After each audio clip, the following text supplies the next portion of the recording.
Bueno, y es que sin duda alguna la carrera delincuencial de Guzmán Loera tiene detalles que en verdad parecen increíbles. Con una educación formal muy reducida, pero con un alto coeficiente intelectual, logró encabezar una de las organizaciones criminales más importantes de México. El periodista José Reveles nos escribe parte de lo que ocurrió en el llamado Juicio del Siglo. Vamos a ver qué es lo que dice. Y eso los obtuvo Guzmán Loera. Falta que se los encuentre Estados Unidos porque dice que le va a incautar 16,000 millones de dólares. No se los encontró México, no veo que se los haya encontrado Estados Unidos, pero sí se hizo un gran show, poniendo muchas veces no al Chapo, sino a México país en el banquillo de los acusados.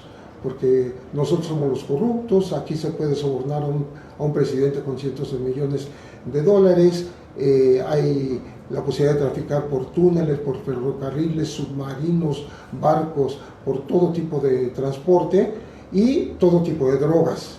México es la central de abasto de Estados Unidos, tanto en marihuana como en heroína, como en metanfetaminas o todas las drogas sintéticas, ahora el fentanilo, además de la coca que viene desde Sudamérica. Ese es el hombre al que un jurado consideró culpable de 10 cargos y por tanto no la espera sino la cadena perpetua. En México eso no repercutirá más allá del desvanecimiento de la leyenda del Chapo Guzmán durante años, porque aquí el negocio sigue.